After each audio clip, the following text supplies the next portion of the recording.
offrir un gros allez vous faire voir. Hein. Mais alors au moins sans ambiguïté, hein, puisque ça a commencé par ça, ça s'est terminé par ça. Non, je ne paierai pas pour l'État et pour les promesses de Macron, qui n'engagent que lui.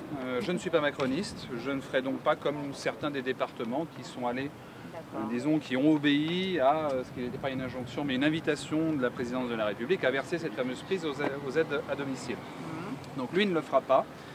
Un, parce qu'il n'a pas l'argent, et de deux, même s'il avait l'argent, il ne l'aurait pas fait quand même. Ça a été extrêmement clair, donc ça veut dire qu'il ne s'agit pas que d'une question d'argent et que quand bien même on se débrouillerait pour qu'il en ait de l'argent, il ne le distribuerait pas pour ça. Non, c'est clair.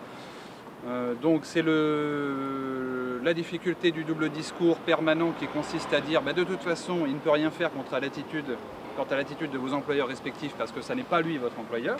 Voilà. Lui il ne fait que les financer, vos employeurs.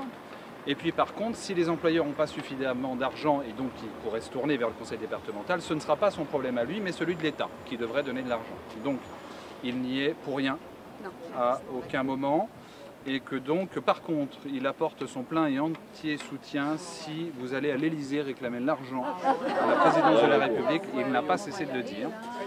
Y compris si on faisait... Alors là, il a été un petit peu pris de court puisqu'il a dit si vous faites un rassemblement devant la préfecture, j'y viendrai et avec d'autres élus, je ne serai pas seul. Ce qui tombait bien, mais il n'est pas venu. Et sinon, il y a eu beaucoup de discussions sur le fait que de toute façon, c'est une promesse qui avait été faite, une sorte de promesse qui avait été faite par l'État, sans son consentement, sans consultation des départements, sans qu'on leur demande leur avis, alors qu'en plus on leur pique du pognon chaque année sur les budgets, etc. Ce qui n'est pas forcément totalement faux, mais ce à quoi on a répondu nous, que ça n'est pas le problème des salariés d'aide à domicile. Hein, voilà. De l'argent, il y en a. Il a d'ailleurs curieusement, paradoxalement dit lui-même, puisqu'il a dit Macron qui vient de distribuer 250 milliards pour le plan de relance, etc. Ce qui veut bien dire, ça il l'admet en fait, indirectement, que du pognon il y en a. Et il y en a beaucoup, puisqu'il y a 250 milliards effectivement qui sont promis pour le patronat, pour la relance, machin. Et puis chaque année on donne en plus 220 milliards au patronat sous forme de réduction, de remise, de cotisation, etc. Donc ça fait 470 milliards au titre de l'année de l'exercice qui commence. Donc effectivement on est d'accord au moins avec lui sur le fait que de l'argent il y en a. Il veut simplement que ça ne sorte pas de sa poche. C'est sûr, y compris par principe, comme on l'a dit. Ce à quoi on a pu dire que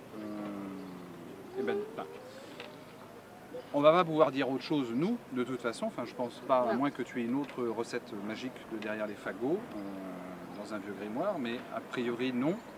Donc la seule chose qu'on peut vous dire, c'est qu'il va falloir se battre pour que les employeurs, eux, se trouvent obligés de verser cette prime, quitte à ce qu'ils se retournent, eux, contre leur financeur, et unique financeur, le conseil départemental, pour obtenir que le conseil départemental finance mieux et plus largement. Voilà. Parce que vous ne toucherez en tout cas à rien de la part de Macron, ça c'est à peu près certain. Enfin, moi j'en ai ma main au feu, vous pouvez toujours essayer. Du conseil départemental, c'était un nom tellement définitif que ça n'est pas la peine non plus. Donc pour moi, et en plus juridiquement, l'argument est assez vrai de leur côté. Ce sont eux vos employeurs, c'est la MAPA, c'est d'autres structures d'aide à domicile. Juridiquement, c'est eux vos employeurs. Donc c'est c'est en emmerdant ces employeurs-là qu'eux vont finir par se retourner vers le CD, vers le conseil départemental, pour dire ça ne tourne plus, on a des salariés qui menacent de faire grève, ou en tout cas qui ne seront pas aussi motivés quand ils nous feront le coup de la deuxième vague et qu'on va vous demander d'y retourner, cette fois aussi en vous promettant qu'il y aura un jour d'après où on fera une du conseil départemental en mettant merci aux héros, mais ensuite c'est le doigt d'honneur.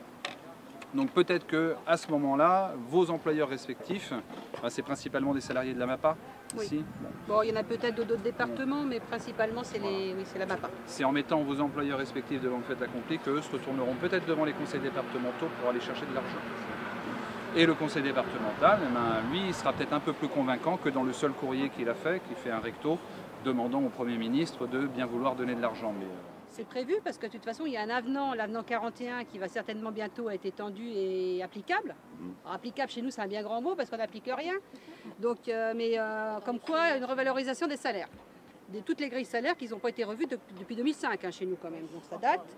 Le problème, c'est que la revalorisation, je vais vous dire ça en deux mots, donc une catégorie A, elle aura 40 € brut par mois en plus. Une catégorie C, peut-être 200, en fin de compte, au niveau de l'ancienneté, il faudra revoir. Et après, une responsable de secteur, elle aura 400 €. Donc vous voyez comment on va bien attribuer le gâteau. Donc vous, de toute façon, qui êtes au SMIC, vous serez toujours au SMIC, parce que même avec 40 € dessus, quand on va refaire les grilles salaires, vous serez toujours au SMIC.